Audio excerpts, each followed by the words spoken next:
అంబేద్కర్ జోహార్ doctor BR Ambedkar భారత రాజ్యాంగం భారత రాజ్యాంగం భారత రాజ్యాంగం జోహార్ డాక్టర్ బిఆర్ అంబేద్కర్ జోహార్ డాక్టర్ బిఆర్ అంబేద్కర్ జోహార్ డాక్టర్ బిఆర్ అంబేద్కర్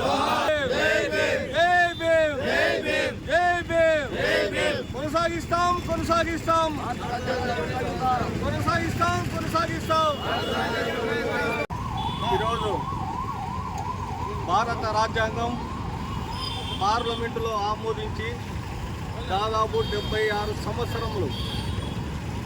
ఈ సందర్భంగా ఈరోజు పొద్దుటూరులోని పాత బస్టాండ్ వద్ద డాక్టర్ బాబాసాహెబ్ అంబేద్కర్ గారికి పూలమాల వేసి ఘనంగా నివాళులు అర్పించడం జరిగింది.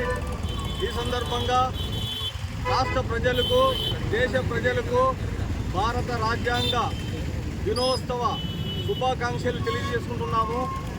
అదే ఈరోజు అంబేద్కర్ గారు భారత రాజ్యాంగం రాసి దాదాపు 76 సంవత్సరాలు కావస్తున్నా ఈరోజు పాలకులు భారత రాజ్యాంగం పట్ల నిర్లక్ష్యం వహిస్తూ ఈరోజు దళిత బడుగు బలహీన వర్గాల సంక్షేమాన్ని మర్చి ఈరోజు ఈ అణగదొక్కే కుట్ర పడుతున్నారు.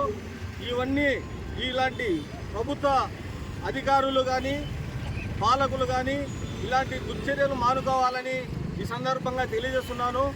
ఈరోజు మీ వలన అంబేద్కర్ గారి ఆత్మ శోభిస్తుంది. మీరు ఏమైతే ఎన్నికల వాగ్దానంలో అనేక దళితులకు ఏవైతే స్కీములు ఉన్నాయో, మాకు రాజ్యాంగం పరంగా రావాల్సిన స్కీములు ఏవైతే ఉన్నాయో అవన్నీ ఖచ్చితంగా అమలు చేస్తామని చెప్పినారు. ఈరోజు మాట తప్పి ఏ ఒక్క సంక్షేమ పథకం కూడా దళితులకు ఏర్పాటు చేసిన పాపాన పోలే. అదే కాకుండా ఈరోజు సుప్రీంకోర్టు ఎస్సీ ఎస్టీ అట్రాసిటీ కేసుల మీద ఏమైతే గైడ్లైన్స్ ఇచ్చిందో కేంద్ర ప్రభుత్వానికి కానీ రాష్ట్ర ప్రభుత్వాలు కానీ అవన్నీ తప్పకుండా అమలు చేయాలని ఈ సందర్భంగా తెలియజేస్తున్నాము. అదే కాకుండా ఈరోజు ఎస్సీ ఎస్టీ అట్రాసిటీ కేసు పైన ప్రతి గ్రామంలో ప్రతి నెల పౌరోకుల దినోత్సవం జరపాలనేది కూడా ఆ రోజు రాజ్యాంగంలో రాసి ఉంది. అది కూడా జరపడం లేదు. ఎవరి బడుగు బలహీన వర్గాల మీద నిత్యము ఏదో ఒక చోట దాడులు జరుగుతూనే ఉన్నాయి. ఇందులో భాగంగా ఈ యొక్క అవగాహన గ్రామాలలో అవగాహన సదస్సులు పెడితే ఎస్సీ ఎస్టీ అట్రాసిటీ పైన అందరూ తెలుసుకొని ధైర్యంగా ఉండేదానికి కూడా అవకాశం ఉంటుందని రెవెన్యూ అధికారులను కానీ కలెక్టర్ను కానీ చాలాసార్లు కోరినాము. ఇంతవరకు వాళ్ళు పట్టించుకునే పాపాన పోలే. అయితే ఈరోజు కలెక్టర్ కానీ ఆర్డీఓలు కానీ రెవెన్యూ అధికారులు ఎవరైనా కానీ వాళ్ళు ఈరోజు చదువుకున్నారంటే అది భారత రాజ్యాంగము అంబేద్కర్ గారి పుణ్యమా అని ఈరోజు ఆ సీట్లో కూర్చున్నా కూడా ఈరోజు భారత రాజ్యాంగ నిర్మాత డాక్టర్ బాబాసాహెబ్ అంబేద్కర్ పుణ్యమే. ఇవన్నీ మర్చిపోతున్నారు. మీరు ఒక ఆత్మ అనేది ఒకటి ఉంటుంది, దానికి జవాబు చెప్పుకోవాలి. పైన భగవంతుడు చూస్తుంటారు, మీరు చేసే కుట్రలు కుతంత్రాలు భగవంతుడు అనేవాడు చూస్తూనే ఉంటాడు. ఏదో ఒక రోజు మీకు సరైన సమాధానం ఉంటుంది. అయితే ఈరోజు భారత రాజ్యాంగం అమలు చేయడంలో కేంద్ర రాష్ట్ర ప్రభుత్వాలు విఫలమైనాయని మాత్రం ఈ సందర్భంగా ఖచ్చితంగా చెప్పగలం. ఎందుకంటే ఈరోజు పోలీసు వ్యవస్థే లేకుంటే ఈరోజు దళితుల పరిస్థితి చాలా ఘోరంగా ఉండేది. ఈరోజు పోలీసులు ఒక్కటే మాత్రమే దళితుల పట్ల ప్రేమ అనురాగాలతో పనిచేస్తుంది తప్ప ఏ వ్యవస్థ మాత్రం చేయడం లేదు. ఎందుకంటే లంచాలు మరిగినారు. ఏదో ఒక సామెత ఉంది, తినుమరిగిన కుక్క ఫలితం పట్టిందని.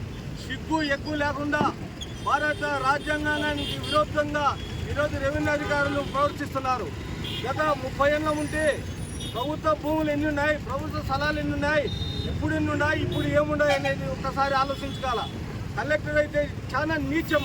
కలెక్టర్ అనే హోదా కూడా మర్చిపోతారు రాష్ట్ర ప్రజలు కానీ దేశ ప్రజలు కానీ. కలెక్టర్ల మీద ఎంత ప్రభుత్వాల మీద ఎంత అసహనం వ్యక్తం చేస్తున్నారంటే భయంకరమైన అసహనం వ్యక్తం చేస్తున్నారు.